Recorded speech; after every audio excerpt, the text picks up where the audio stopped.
Ini Gracelia, iya karena, oh iya, ulang lagi sayang. Ini jaringan kali aja. Iya, oke, Graciela ada standby sayang. Lancip. Oke, terima kasih Graciela. Selamat siang semuanya. Hello, ada orang kah? Selamat siang. Asik. Semangat ya. Iya, Sam. Oke.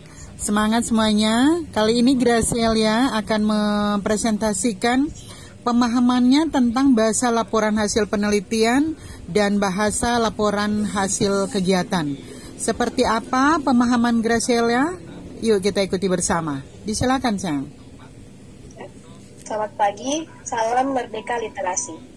Sekarang saya akan menjelaskan topik pada modul 6 tentang bahasa laporan hasil penelitian dan hasil kegiatan. Perkenalkan, nama saya Gracelia Sales-Kaengkeng dari Prodi Sistem Informasi. Melaporkan hasil penelitian atau hasil kegiatan tidaklah mudah karena peneliti atau pelaksana kegiatan harus memperhatikan penulisan laporan yang seringkali diabaikan. Oleh karena itu, yang pertama kita akan membahas bahasa pada teks laporan penelitian. Yang pertama ada abstrak. Abstrak merupakan bagian yang sangat penting dalam laporan penelitian. Pada laporan penelitian, abstrak adalah genre mikro yang berisi ringkasan seluruh penelitian yang dilaporkan. Pada konteks ini, abstrak juga disebut ringkasan atau intisari. Sebagai ringkasan, abstrak berfungsi secara sosial untuk menjelaskan keseluruhan isi penelitian yang meliputi masalah yang diteliti dan atau tujuan penelitian, metodologi penelitian, temuan yang dihasilkan dan pembahasan, serta simpulan, implikasi, dan atau saran. Yang kedua, pendahuluan. Pada laporan penelitian, pendahuluan merupakan tahapan yang berfungsi untuk menyatakan latar belakang penelitian yang telah dilaksanakan, permasalahan yang diteliti, tujuan penelitian, manfaat penelitian, pentingnya masalah itu diteliti, dan pendekatan atau metode atau teknik yang digunakan untuk mencapai tujuan tersebut. Isi tahapan pendahuluan pada laporan penelitian dan pada proposal penelitian pada dasarnya sama. Oleh sebab itu, genre mikro yang digunakan untuk mengungkapkan tahapan pendahuluan dan tahapan penutup pun relatif sama, yaitu eksposisi dan atau meliputi deskripsi.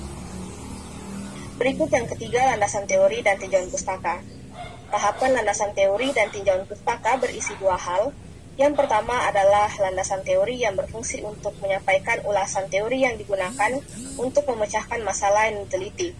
Yang kedua adalah tinjauan pustaka yang berfungsi untuk menyatakan perbandingan antara penelitian yang dilaporkan itu dan penelitian-penelitian sebelumnya.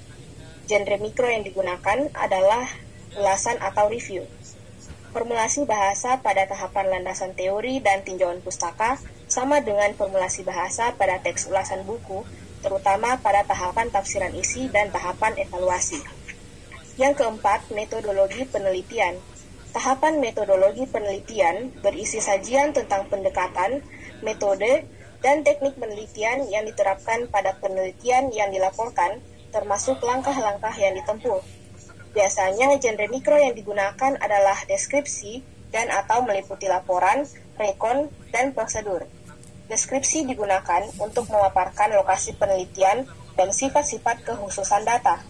Laporan digunakan untuk mengklasifikasikan data, rekon digunakan untuk menyatakan rangkaian kegiatan yang dilakukan pada saat penelitian berlangsung, dan prosedur digunakan untuk menjelaskan langkah-langkah yang ditempuh dalam melaksanakan penelitian. Yang kelima, hasil penelitian dan pembahasan. Tahapan hasil penelitian dan pembahasan terdiri atas dua hal yang berbeda, yaitu hasil penelitian dan pembahasan.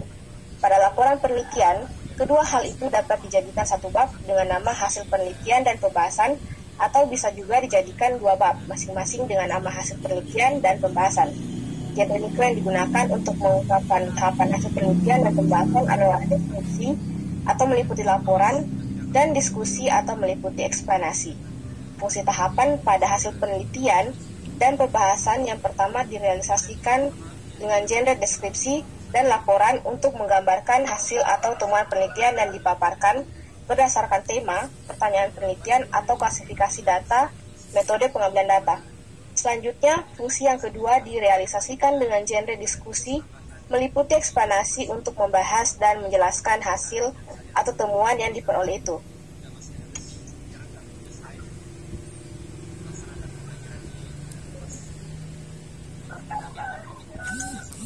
Yang keenam, penutup. Penutup merupakan tahapan akhir pada struktur teks laporan penelitian. Tahapan ini biasanya mengandung dua unsur, yaitu simpulan dan saran.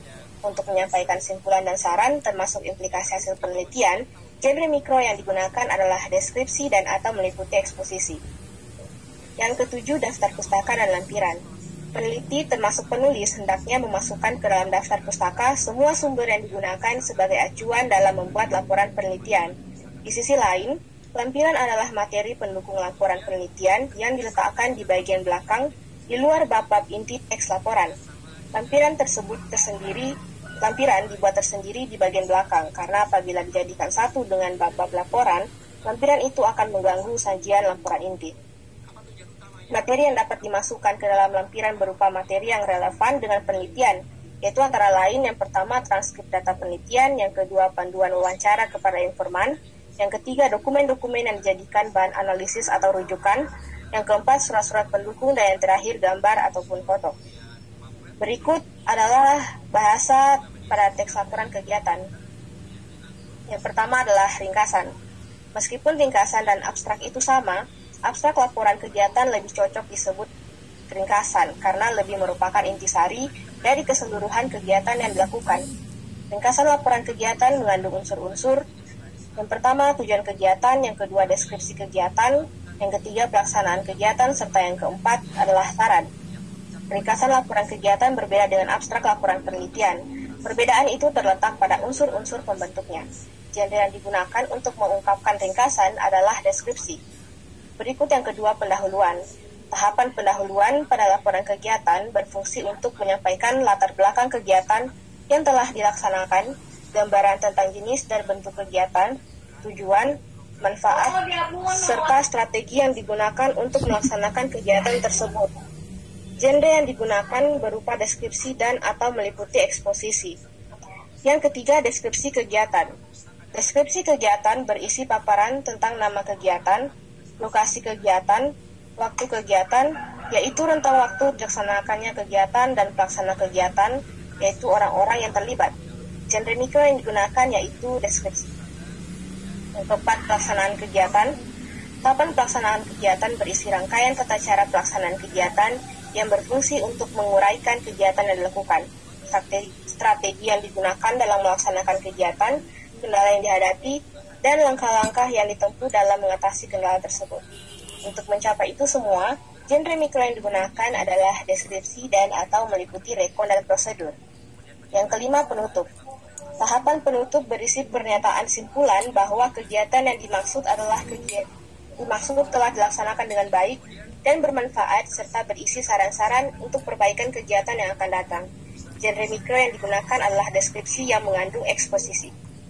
Formasi bahasa lain yang menonjol pada subtahapan simpulan yaitu penggunaan kata sumber yang diputar tebal atau yang digunakan untuk mengantarkan poin-poin simpulan di bawahnya. Adapun formulasi bahasa pada subtahapan saran terlihat pada penggunaan kata saran itu sendiri dan pada penggunaan kata perlu.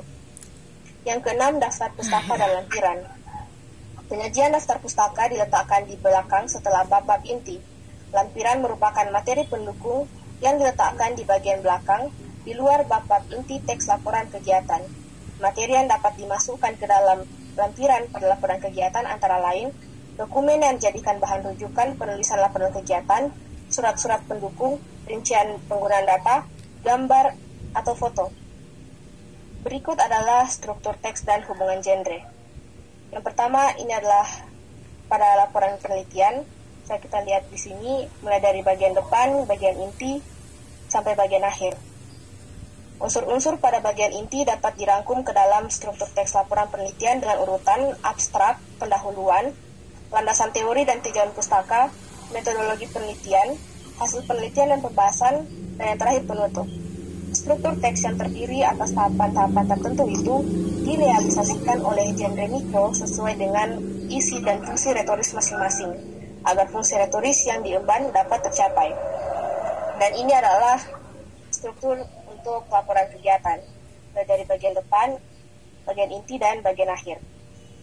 Unsur-unsur pada bagian inti dapat dirangkum ke dalam struktur teks laporan penelitian dengan urutan ringkasan, pendahuluan, deskripsi kegiatan, pelaksanaan kegiatan, dan penutup. Struktur teks yang terdiri atas tahapan-tahapan tertentu itu direalisasikan oleh genre mikro sesuai dengan isi dan fungsi retoris masing-masing. Sekian, terima kasih. Salam Merdeka Literasi. Ya, terima kasih Graciela.